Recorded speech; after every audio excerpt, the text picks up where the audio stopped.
Welcome to the Art of Listening to Your Body podcast. My name is Dr. Jinong and I'm your host. I'm a cathartic release therapist, professionally trained as an osteopath, psychosomatic therapist, Western acupuncturist, and herbalist. I'm fascinated by the mind-body connection and how your physical body is a manifestation of your emotional state.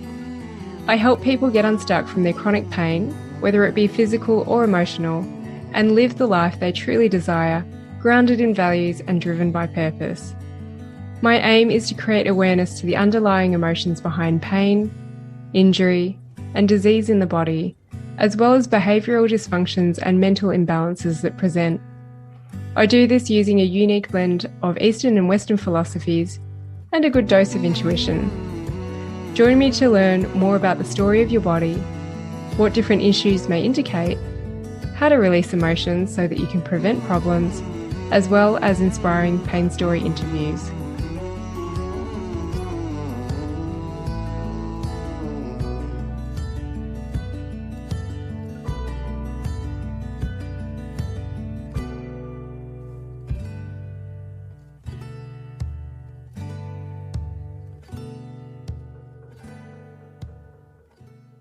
Today I'm joined by Gabriela Brown, known as a Life Reinvention Strategist for ladies starting life over after major life changes.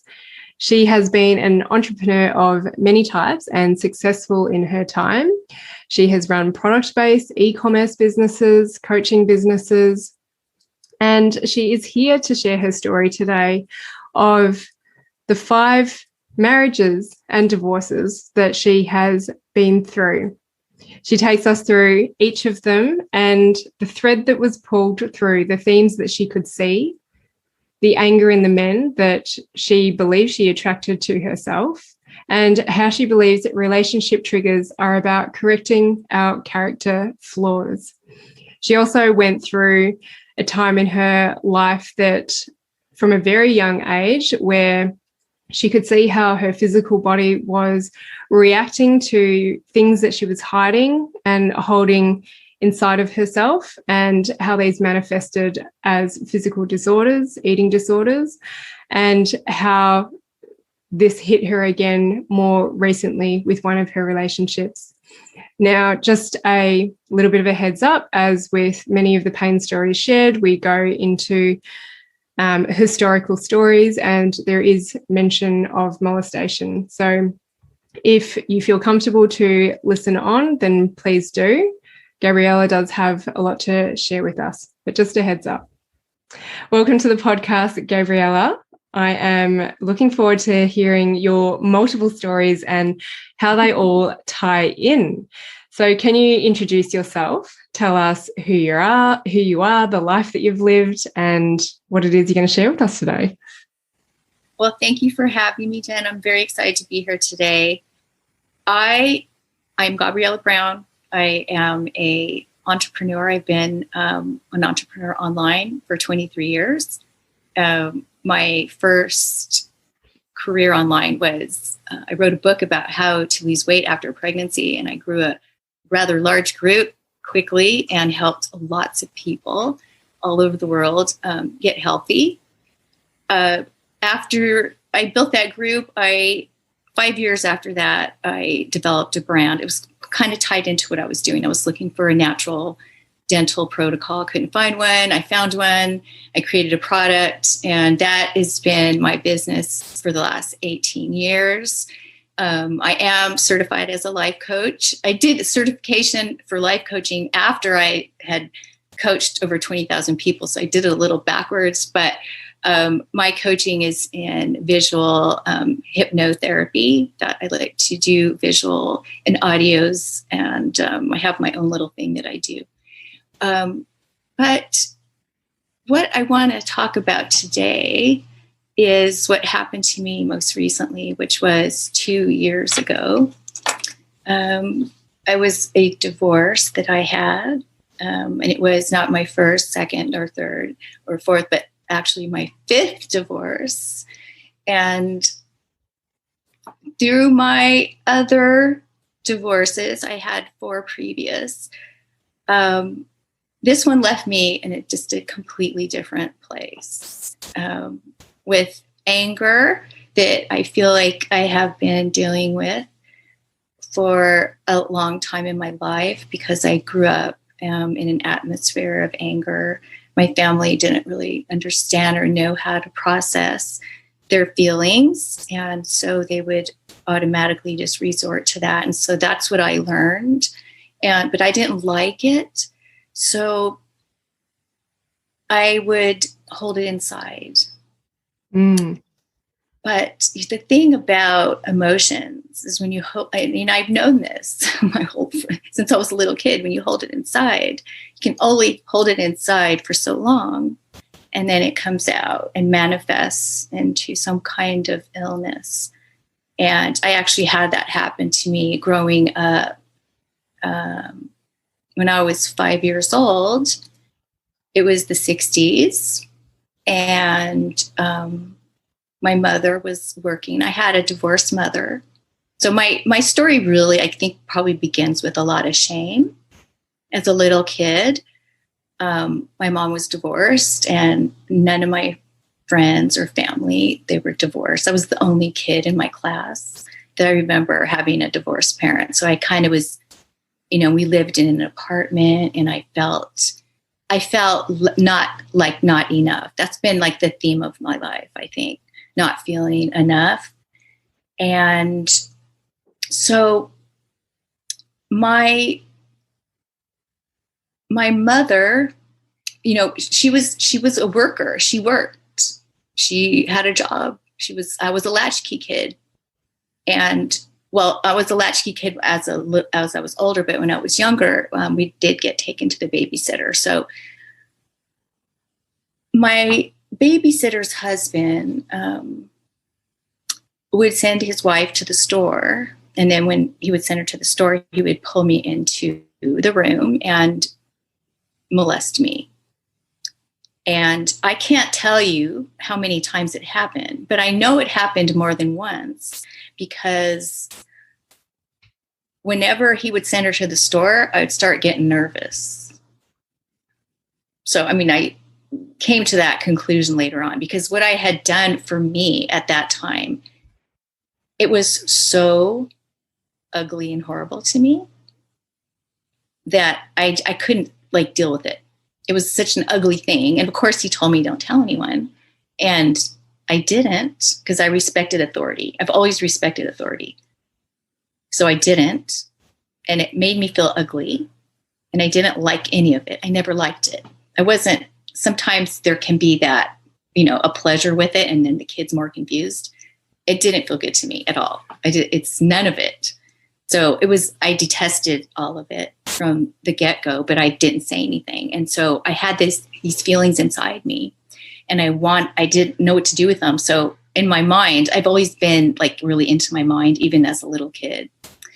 I said, okay, here's what you're going to do. You're going to just forget about it. You're just going to forget it and just block it out. And so I did, and it worked sort of. Not really, though, because as a child, I would throw up in my sleep for years and years. Stomach aches, waking up with throw up on me. I would watch a scary movie, I would throw up. Any kind of terrorizing things, I would just throw up. And I remember my mother telling me when I was 12 years old, I knew you were mature because you were 12 and you got yourself up and you were cleaning yourself up. I got to a place where I just oh, okay.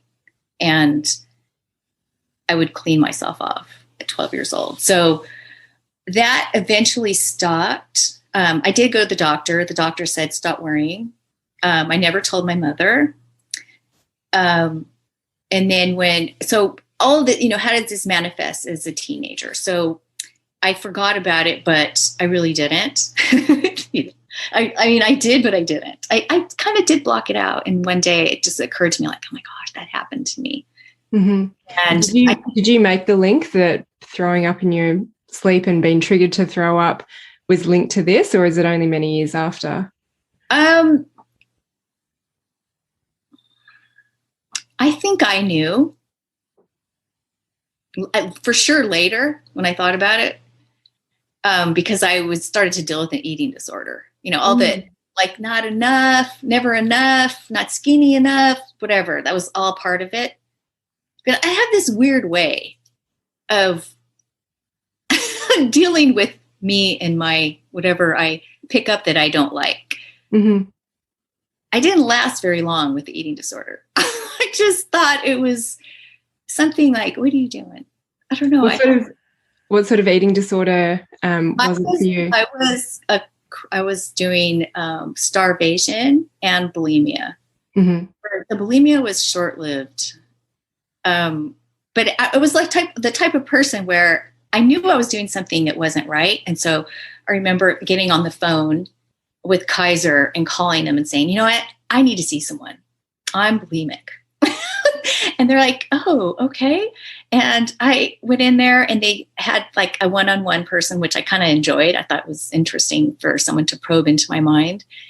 And then they sent me to a group therapy. And I remember being in the group therapy with the other girls and just looking at them, maybe looking at my future and just like,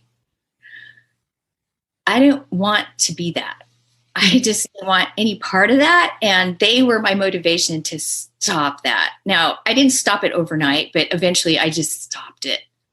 And there was times when I would slip and I would want to fall back into that. And I would just say to myself, you know what this is? There's no way out. You go down this path, you're done. And so I would stop.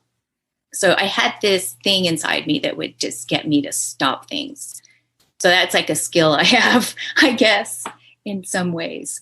But I think what happened to me when I was young had everything to do with the men I chose and my responses to them in the relationship. And maybe me could have sometimes misinterpreted what they did. And I was seeing it through my glasses, whatever I had gone through. So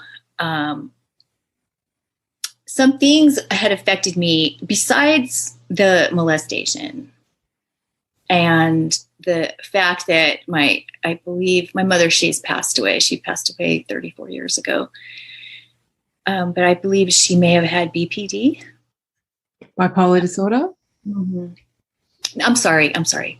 Not bipolar disorder. I have that. It's in my family. I have one aunt who has it right now. She's older, but what's not bipolar? The borderline. Personality disorder. Yeah, borderline. That one. That really, because as a child, I had the shame of the incident, and then I had a parent that was unable to manage emotions in public even. So I remember feeling like I wanted to crawl under a table so many times. The way that the interaction between maybe a store person or whatever, just the kind of like, just really unable to control emotions and just feeling just very shame. So shame from what had happened, and then shame from the parent that can't control emotion. So maybe that might be why I'm so about control and myself, because I could see how detrimental it was in others that couldn't control themselves. So yeah. This is good. You've just dived right in there. And I think this is going to be fascinating how it links into the work that you did with the women around weight loss and then into, your own journey and these multiple divorces as well. But yeah, you've just mentioned about how like you wanted to get control in your life. And that is something big that I often notice with people when I say it's like around the sacral chakra, which governs emotions around our relationships in life. And so that's just relationships with anyone, family members, previous partners, current partners, and also just, people like the perpetrator with the molestation. And sometimes what I notice is with clients that I work with, it's not necessarily issues with the like the perpetrator, but rather the parent that sometimes they did tell, but the parent didn't respond and protect them? Well, I finally did tell my mother when I was older. I think maybe when I was like 19 or 20. And she just blew it off. She was like, oh, that didn't happen to you. If that happened to you, I would have known it. Now, see, my mom I wasn't allowed to go to a friend's house if they had a brother. And it was nuts, but I knew that something had happened. Now, I will never know, because in my mother's family, there was actually 2 generations. There was one, like her sister was old enough to be her mother, because my aunt or my grandma had 18 kids. And then some of them died, but 10 of them survived. She had triplets that died. But some of, 10 survived, and there were brothers. And there's always this in my family, this like thing about brothers, and they kind of was like, I would hear little things. They like the younger set that was my mother's set. They didn't like the older brothers. They always had things like negative things to say, but it was always hush hush. And I have a cousin I'm very close to, and we've been trying to get the information, like what happened, but we kind of know something happened. So my mom was just very adamant about, you can't go to someone's house if there's a brother there. And, I always took it like, oh, you don't trust me, but it wasn't what it was. So she had, her issues were, on top of me, on top of my own that I got. So she probably didn't want to believe that. She wouldn't want to believe that it happened to me. How did that make you feel? Well, I wasn't surprised. Just probably I was numb to her for the most part. And when she passed away, it's not like it wasn't really possible for us to resolve anything, because she just wasn't in a headspace to ever even go there with it. So I didn't hold anything against her. I just knew that whatever life she had, it created who she was. And I couldn't judge her. But at the same time, I wanted to get away from her. Really yes. bad. So did that take you some time to come around to that, to understand that that was part of the life she had? Or did you just get that from it eventually, after she had passed away, I mean, I kind of would tell myself, look, she had some issues, obviously, but it was just like, since I was 5 years old, I wanted to move out. I was just really, really wanting peace, just peace so bad, just craving peace and nice tones. I'm into sound bowls and all this kind of stuff, and like the tone, the tone is just everything. So it's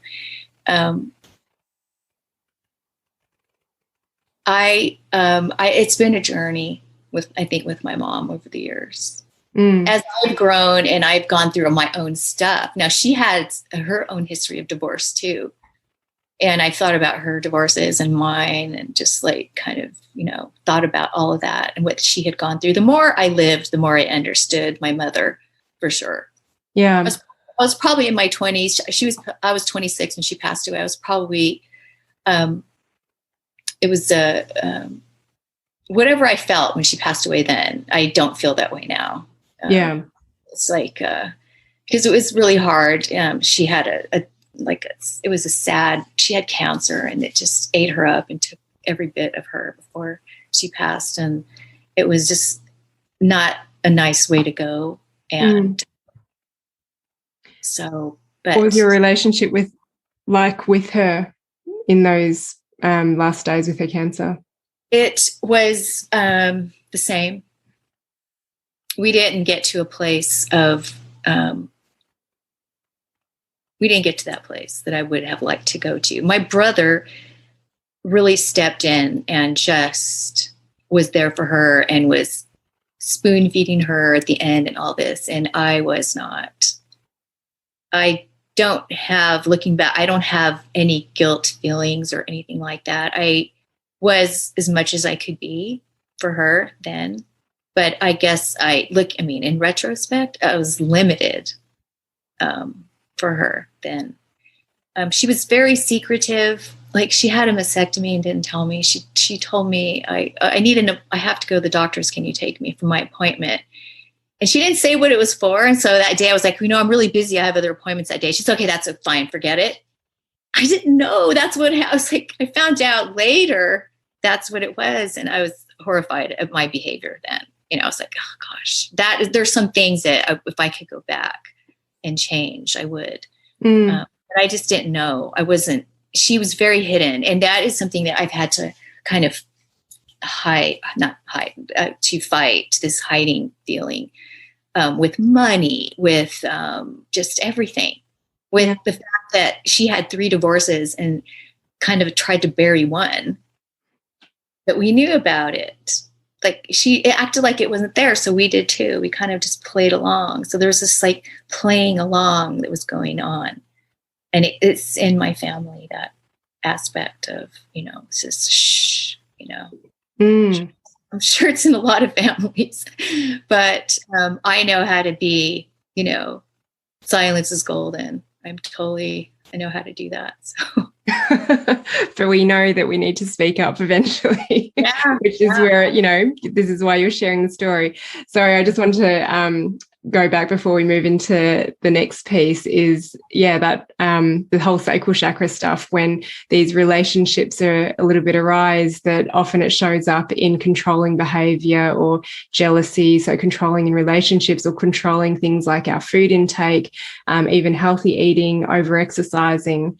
And so it's great that, you were able to pick up on this quite early and then make the changes. I would love to know your journey into working with women around weight loss after pregnancy, because that came to a bit of a standstill, didn't it? And you had some realizations. Yes, I did. Do you have children yourself? I do. I have 2 married daughters and 3 grandchildren right now. So with the weight loss, first of all, I loved it. I loved working with people. I loved seeing them shed the weight and change their lives. I think, it's just cliche, but when people just want to drop weight, it's just the most tangible thing that you can do and just feel good about yourself.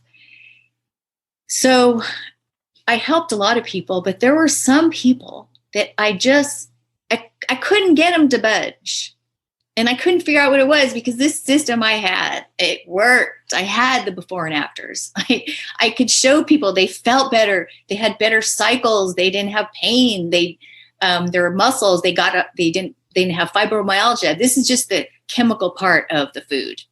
Okay. So there's this chemical part and then there's this other part. So, and I didn't know about that really, because even my own self with all these emotional things, I was able to lose weight. So I know it's like a numbers game. There's certain things you can do to manipulate and make your body drop weight. But there were some women that couldn't do it. No matter what we did, we couldn't get them to budge. And sometimes they were even gaining weight. So I would really dig deep and start asking them questions. And back then it was just through email. And so we would just have these long emails that would just go on and on. And it was not ironic that the ones that were having the hardest time had the most emotional, deep scarring. Just like crazy stories like, oh, I was kidnapped when I was young and in a closet for 2 years, and like way worse than anything I had dealt with. And it got to a point where I knew they needed like a certain type of help, but really I was just on the chemical end of it.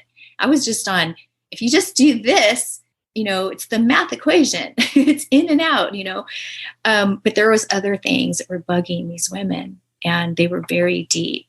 And at that point, it was kind of around the time when I had my brand that it was kind of happening, because I was in the health world, and I just decided to get out because I felt like my only choice was to go back to school and become more learned in this topic, or just go with my instinct with at that time was money. I'm an entrepreneur at heart. So I saw the dollar signs and I went with the money, and I just kind of casually left the industry. And there was something else too. There was a lot of people when I started online, there was no one really doing anything. And I did what I did. And then it started to flourish. It started to happen. And people are like, a lot of people saw what I was doing and they thought I could do that, which is great because that's what we're here to do, to inspire people. But a lot of people started doing it. And I thought to myself, I don't need to do this anymore. I carve the path. There's plenty of people teaching health and weight loss. The world doesn't need me anymore. And besides, there's this whole emotional aspect that I'm not really addressing other than just telling them we become, we think about, which is my motto. But there was some deep stuff there that needed to be dealt with. And I knew that I was out of my hands. So I just slipped out, left the business. But it was still in me. And that's why I went in 2010, I got my certification for life coaching. And I've spent the rest of this time on my own journey, growing and learning and discovering and reinventing myself. And so did you then, through your own journey as well and what you studied, be able to uncover what those deeper things were and how to approach them? Yes, they're all my, I don't want to call them failures. They're just learnings, especially when it comes to marriage. Because I was, I've had 5, okay? And because I was I read everything about marriage, everything there was to read. And I thought, well, you just need to marry someone different. You're going to need a different personality here. So I tried that. I married 5 different personalities, different careers, everything. But there was a reoccurring theme there. And I believe that the recurring theme was in me, that there was a reflection of the lowest. Okay, here's what it is. The lowest part of me was somehow reflecting and drawing that relationship to me. So those things, those character things that were not right in me, those things I need to correct in myself, that's what I was attracting. That's what was drawing. And I couldn't figure out what it was because I thought, what with this person? How did I draw this to me? What is the magnetizing factor? Because I know that I drew them. I did. But it was the lowest part of me that I needed to extract so I could attract the better. It's a dark soulmate is what it is. I was attracting my dark soulmates. I haven't ever said that before till right now, but that's what it was. Yeah, I'll get you to unravel that a little bit. They're super purposeful because we want to say, there's this saying about sometimes your soulmate can tear you up and turn you inside out. And it's like people have this idea of a soulmate as being this, Disney, I'm on the couch, come and kiss me and wake me up and sweep me off my feet forever. It's like, not really. This is a very deep thing. And I believe, it's part of my belief system, that we're here to correct ourselves and be better souls. So, yeah. I agree with that. I go into past lives. I believe that we come into every lifetime. I don't know if I can go there with this bit. I've been regressed. I'm into that. I've been here for a long time. And when I was going through a lot of spiritual things years ago, I used to say, okay, this is it. I'm done. I'm not coming back again. This is the last time I'm getting myself right. And it's over. But I don't feel that way anymore. Yeah. It's okay. I'll come back again. It's all right. I'm not afraid. But we do have, something to live out in this lifetime, and we cross paths and have these multiple relationships and interactions with people. And I do believe they all have some sort of purpose or lesson in them, even, unfortunately, the horrible things that happen to people. And I know it just never goes down well when you say that to someone in the moment. And that's why I bring people like you on board who have been through that and can share your story that will resonate with certain people. Before you said that you could see after some of the experiences that you had through childhood and your teenage years, that your first partner, that you attracted them because of that. Can you take us through all of your divorces, your partnerships and your divorces? Really quick here. I could probably do an hour on each one. So my first husband, it was after my mom had passed away, and I was 26, and then in my 20s, I had a boyfriend half the time, and half the time I was single. And I had some physical problems. Guess where my physical problems manifested? Well, given its relationships, I would say around your hips and your pelvis area, and maybe with reproductive system. Sure. Yes. Correct. So I had a very bad case of endometriosis. Really bad. Like, by the time, I was the type of thing where I would be doubled over in pain and, had to be rushed to the emergency. And the first time it happened was after my mom passed away. And I thought, oh my gosh, is this cancer? You always think. Yeah. Worst case scenario. And they said, you have a mass on your ovary and we don't know what it is. So they did a surgery and they took out, it was a grapefruit sized cyst. And they said, you have endometriosis. It's all over your pelvis. It's on your back. It's just everywhere. And you need to get pregnant as fast as you can. You need to have a baby. I'm like, oh, okay. I don't even have a boyfriend. I'm not even dating right now. This is great. So I went to a wedding, and my walking partner was really cute, a little too young, but cute. And I don't know, we just started, we were romancing the stone at the wedding. Literally, there's pictures of us smooching each other at the wedding. And he liked me. I was older. I was 29 and he was 21. And he seemed mature. He was mature for his age, but immature, like I was too. I was still immature. I think, when you have those things growing up, you're immature. You're not as mature as you could be just because you're dealing with other stuff. So I think I was immature, and that's why I said yes to him. He proposed to me over the phone and we got married, and it was weird. And 2 weeks after we got married, I was thinking, oh my gosh, what did I do? But I had already done it. So he was just young, and he was actually addicted to crank. I don't know what they called it at the time, methamphetamines. Oh, right. Yeah. He was really thin, but he was just young. So I thought, and I would make him lunch for work, but he would never eat it. And then I started finding, he was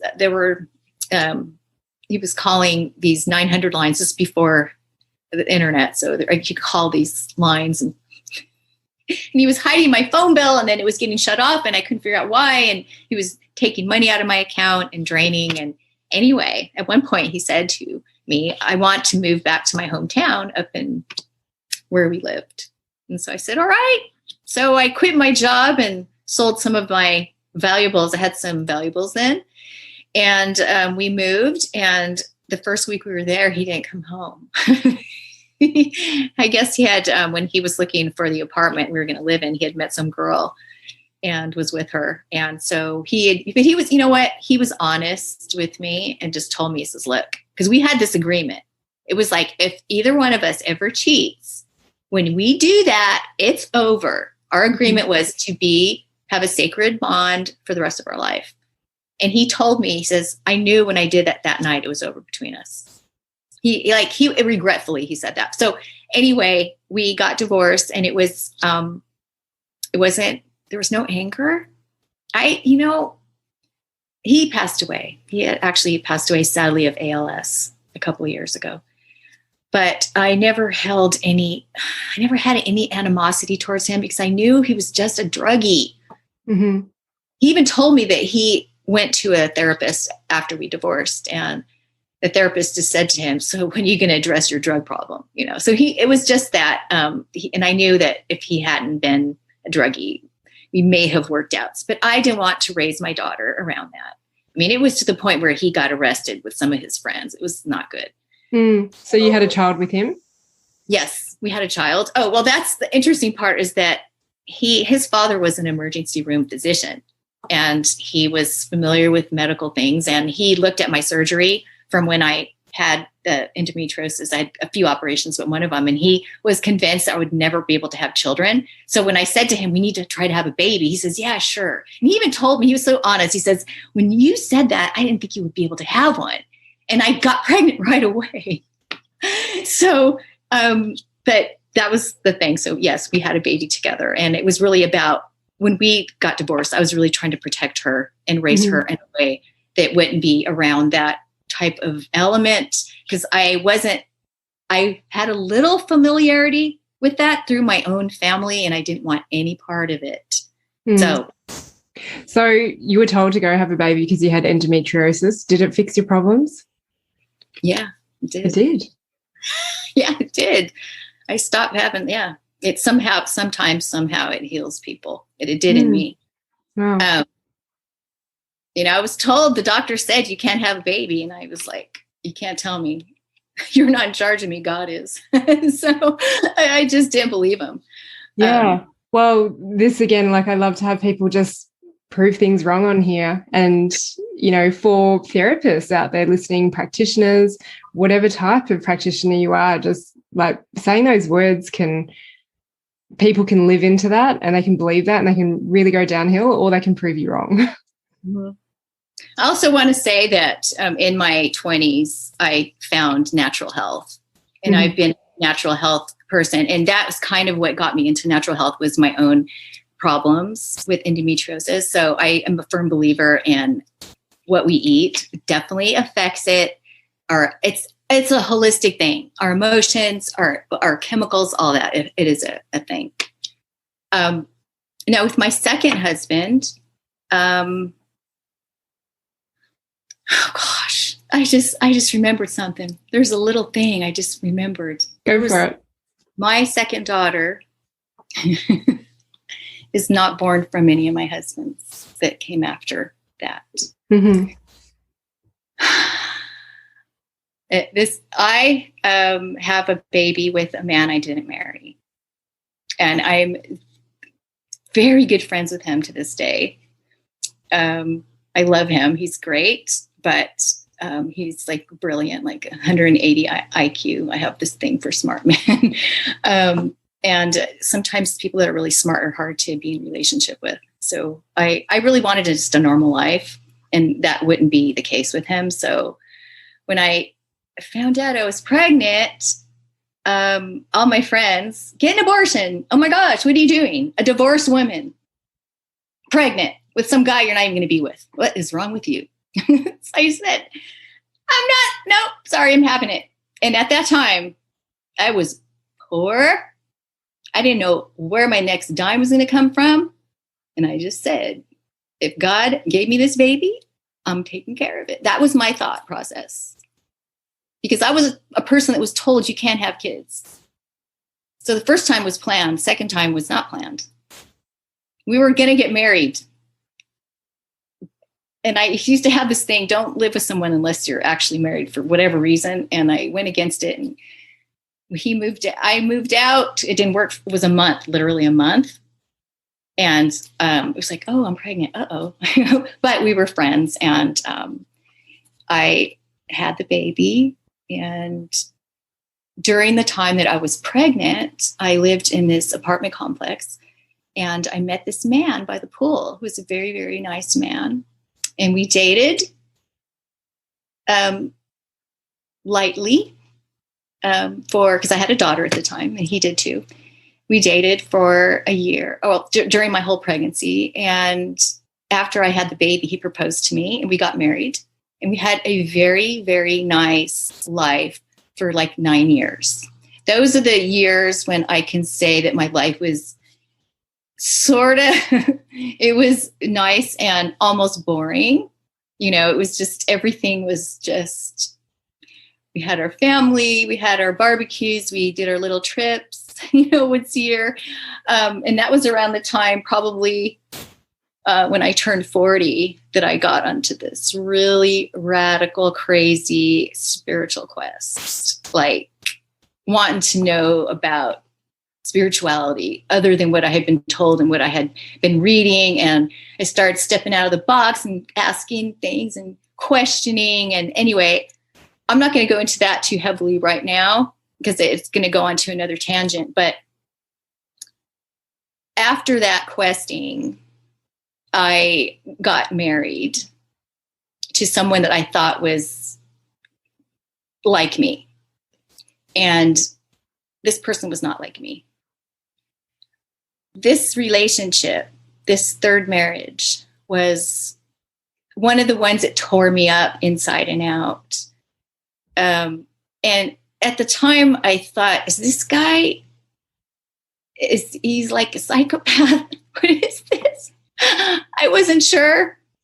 But so I was married to him for 6 years. And that was very, very hard for me to get over. It left me ill, literally ill. I became ill after that relationship. What sort of illness? Just like I can't work for very long, can't like function for very long. Just can only do like one thing a day, and I have to go back to my bed. Like just to have to go to the store, it was like, okay, tomorrow you got to go to the store. I had to like play all these mental gymnastics. And I did go to a psychiatrist, and she diagnosed me with PTSD. It was a major battling relationship with someone that his dynamic was just, I have to fight all the time. I think he had massive ADD. That is like something I thought about years later, but he constantly needed to he would just pick fights. At one point we lived in different states, long story. But when he would come to visit, as soon as he got in the car, when I pick him up at the airport, he would start like picking. And I was like, what is going on? What is wrong here? So anyway, we stayed married longer than we should have because I was in another state half the time. And I didn't have to deal with it full time. But eventually we divorced. I had an incident where I literally put my hands in the sink and cut myself. I was doing dishes one night, and the relationship was I was in such a place of madness with this person, just the personality. And I'm sure that my previous madness that I felt growing up in my own house exacerbated that. It reminded me of that so much. And I felt like a bird trapped in a cage. And something had happened one night, and I was doing the dishes, and the dish slipped out of my hand, and it hit the dish below, and it crashed, and it was like a flame that just turned up that, and I just thought, oh, and I just decided for the first time in my life to just punch the plates. And I punched it once, and I'm like, oh, I'm going to punch it again. I punch it like maybe 2 more times. And then I thought, hello, psycho, to myself. I'm like, what are you doing? And everything that built up, and it just had to come out, right? And I just looked, I was like, oh my gosh, I'm bleeding. Oh no. And then it was on both hands. So I thought, oh gosh, okay, this is not good. So I grabbed the towel. I just like totally became like coherent. I was like, okay, calm down. Grabbed the towel, and I wrapped my hands, and I was like pushing on with my chest to stop the bleeding because I didn't know where it was coming from. And I was screaming for my husband, and he came downstairs and like, what is it? And I said, I cut my hands. He's like, you got to take me to the emergency. And so we went to the emergency, and things were not good between us. So he was really worried when I was in the emergency room that I was going to say something to them about because they were asking me, what was happening before this happened? Who are you talking to? Did he hit you? And all like, no. And he actually, that night, it was really something had triggered with my daughter. He was kind of involved in it, but it was something with my daughter. And I protected him. And I remember protecting him and thinking, this has a little reminiscence of you not saying something about the molester. So it was okay. So that happened. And when that happened, I decided that, okay, this is not acceptable, that you just hurt yourself because you need to get out of this, period. I don't care if you lose everything, because I was going to lose everything with this guy who was not going to give me a dime. And I knew it. And he was going to bury me in court. And I knew that. And So I was afraid of that. I was afraid of him. I had a fear of him, a really big fear, like really, really big. Like right now, as I'm telling you, I'm feeling how afraid I was of him and what he was going to do to me and my business, because I had foolishly, he didn't ask for it. I had foolishly given him stock in my company, and he held it over my head like a baby. So we eventually divorced, ended up having to fold the company to get, it was this whole thing. It was just this whole thing and I was left a mess emotionally. It wasn't until 5 years later when a woman on Facebook got in touch with me and said, I don't know if you'll talk to me, but I really need to talk to someone. I'm going crazy. I don't know what to do. And I was like, oh my gosh, he married again? Yeah, he got married again and had a baby with someone else. All right. And she told, we compared stories, and that is when I was set free. And it's almost like the sickness was lifted.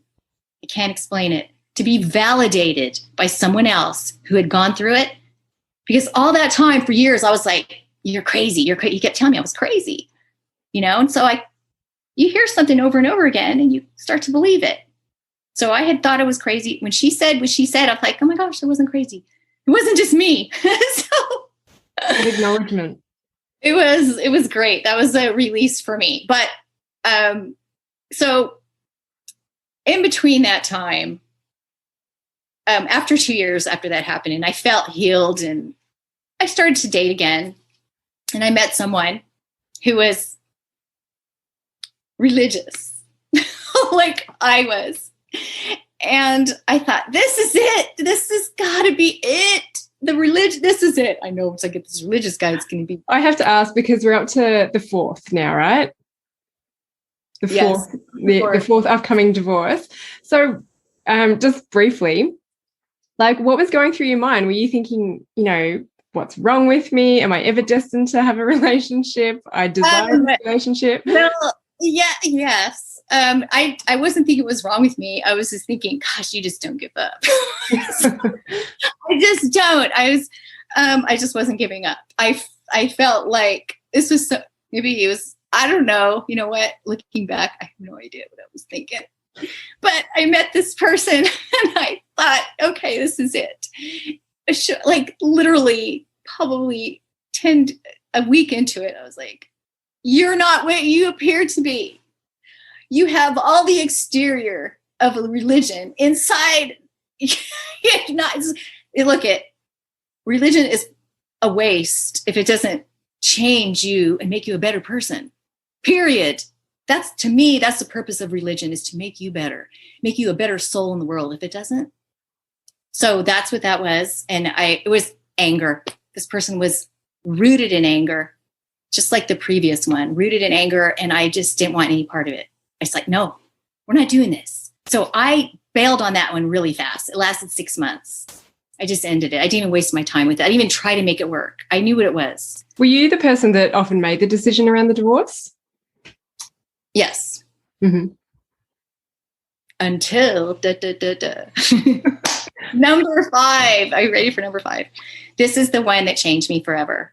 Mm-hmm. And this is the one that created the person I am so that I can help women in a deep way.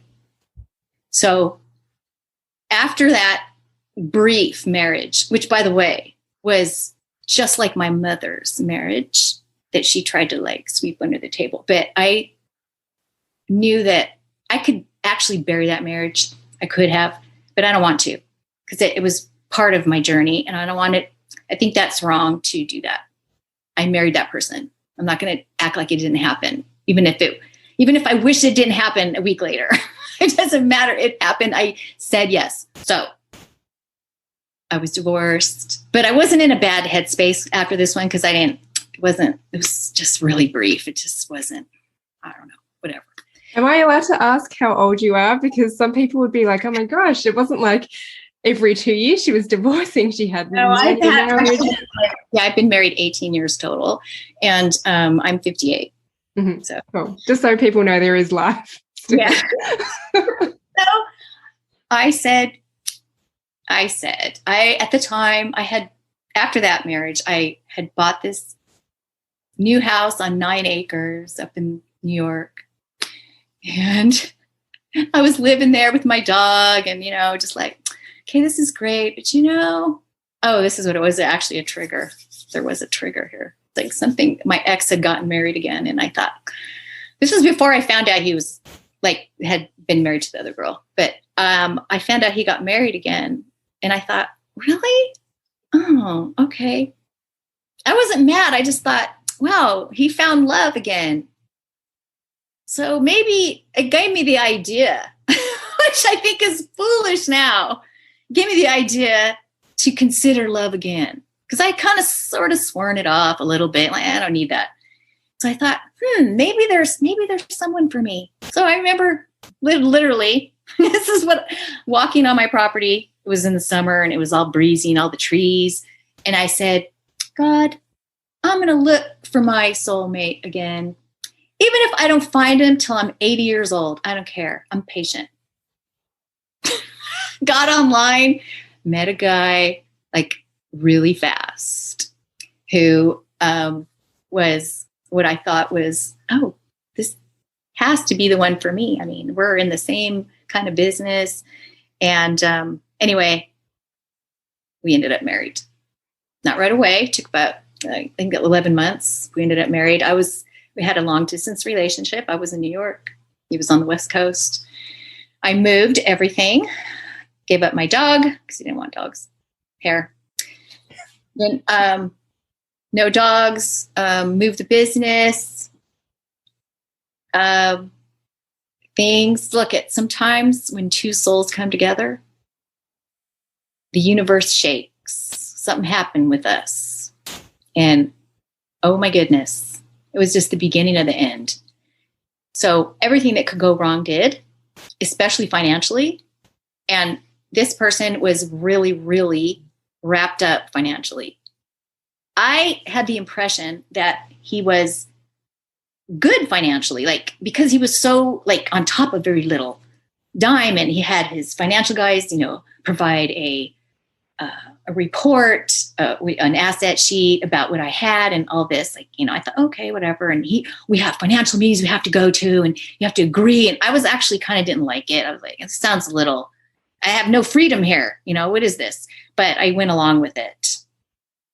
But it just really was about, this person became my husband, became my taskmaster, literally. We were very involved financially. Like he had said to me, don't worry about your business. I'll help you do everything. And I was like, oh, cool. Really? Because it costs a lot to move a factory. This is great. So what he meant by that was, I'm going to loan you a bunch of money and you're going to pay me back. Mm-hmm. So the whole marriage was me owing him money and me scrambling in my business to pay him back, to get the money back. So I was constantly generating revenue and here, and he would give me the balance sheet. He says, oh, you still owe me for, don't forget.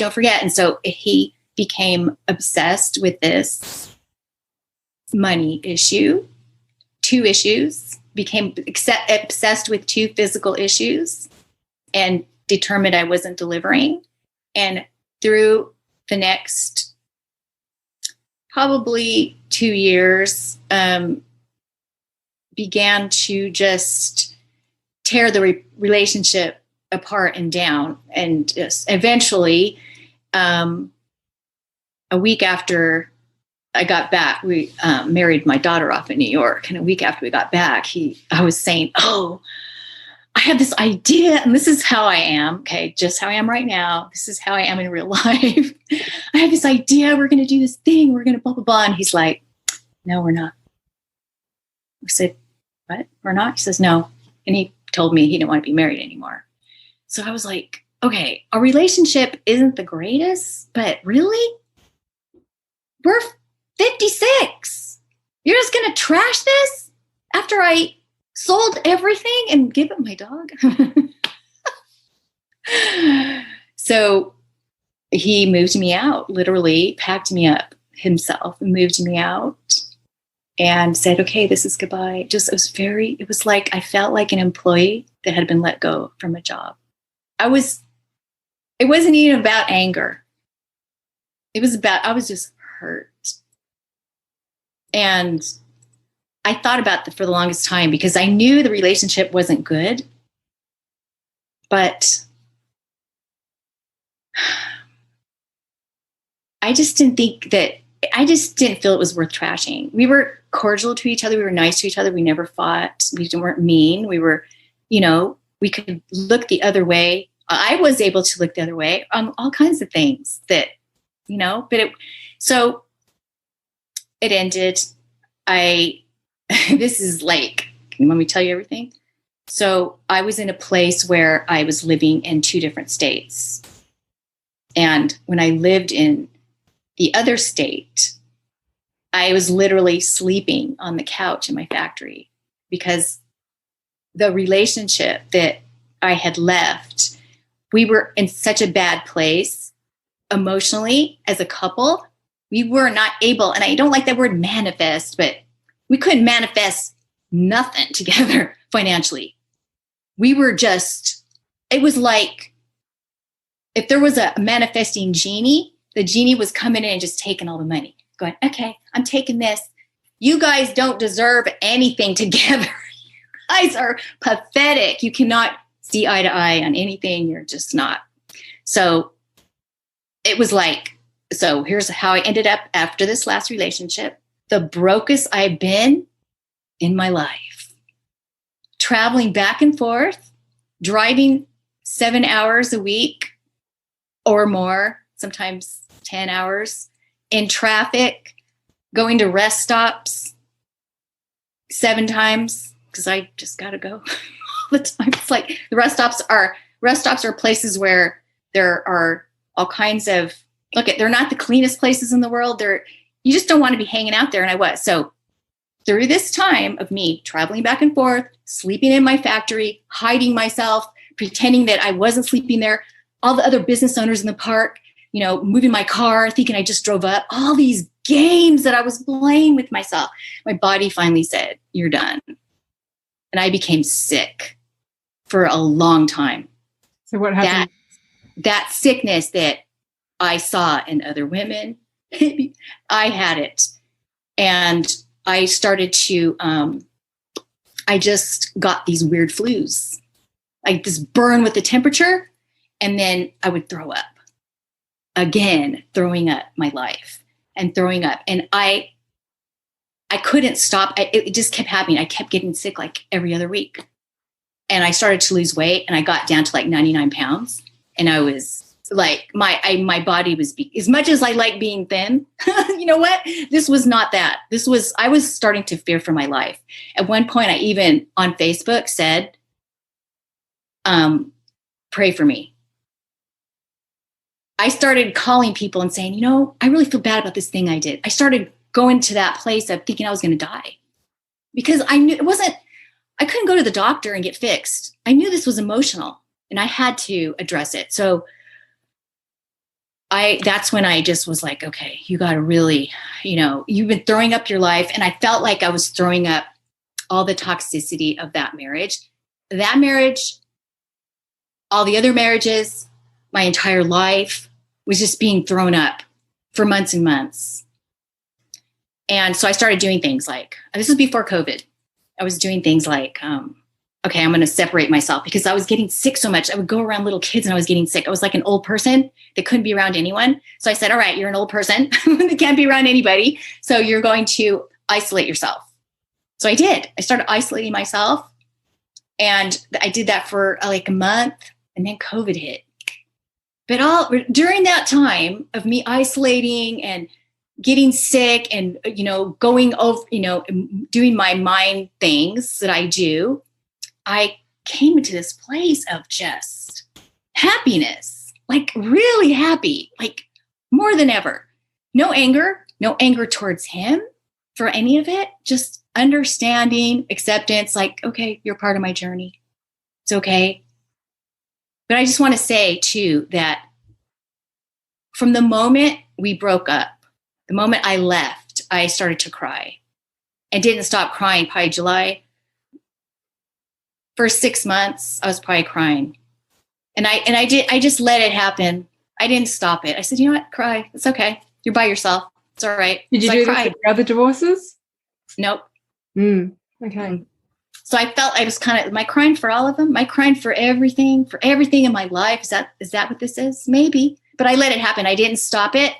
I didn't get drunk. I didn't do any of those things. I just let it happen. And there were some days when the tears were flowing and I wasn't even thinking about anything. It was just flooding. Like, okay, whatever, like Kleenex women. So I ended up in this amazing place. Then COVID hits and they're like, isolation. I'm like, cool. I've been isolated for a while and I'm in such a great place right now. It's okay. I was. And that's where I've been ever since.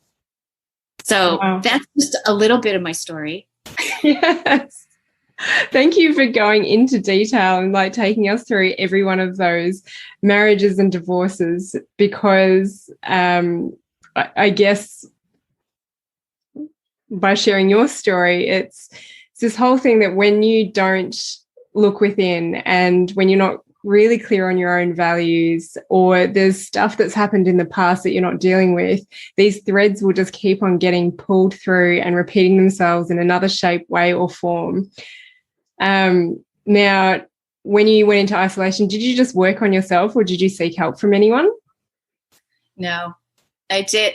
It was mostly like at one point I thought I was even battling with God on this one. It was really between me and God.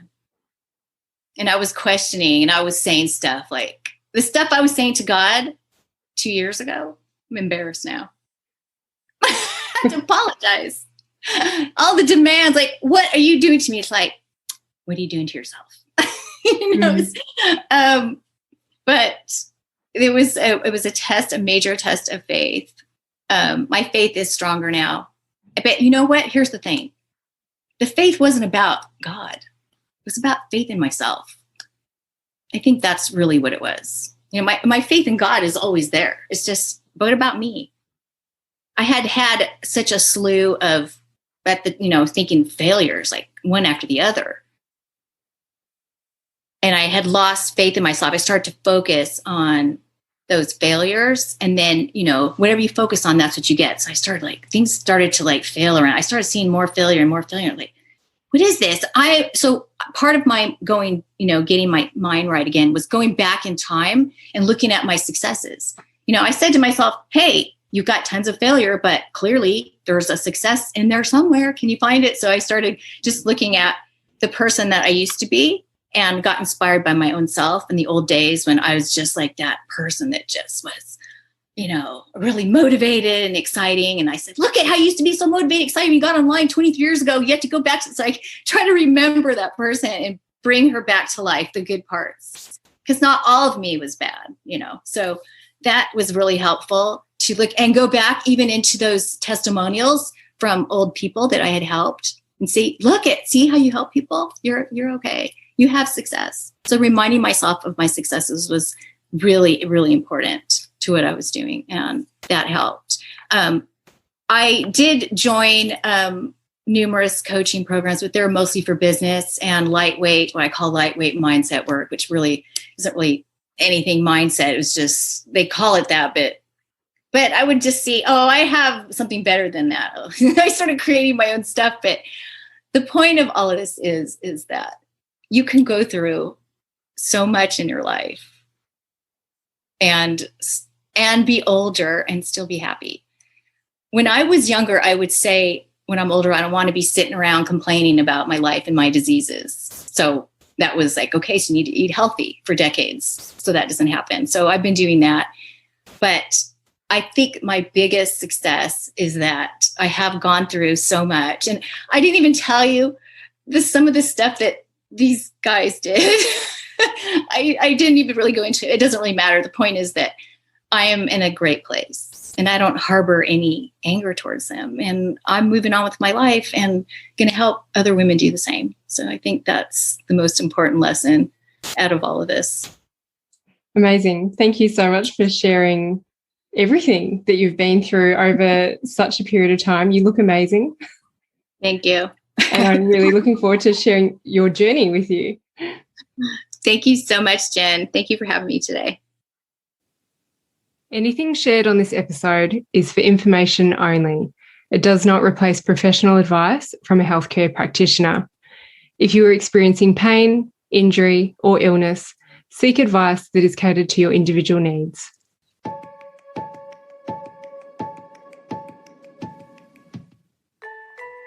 Thanks for learning with me on the Art of Listening to Your Body podcast. If you like what you've heard, I would love if you could rate, review, and share with your friends. You can find me on Facebook and Instagram. My handle is The Art of Listening to Your Body. If you're interested in working with me, I offer online courses for the general public and trainings for practitioners, therapists, and coaches. I also open limited one-to-one coaching spaces throughout the year. If you would like to find out more, head to my website, drjinong.com.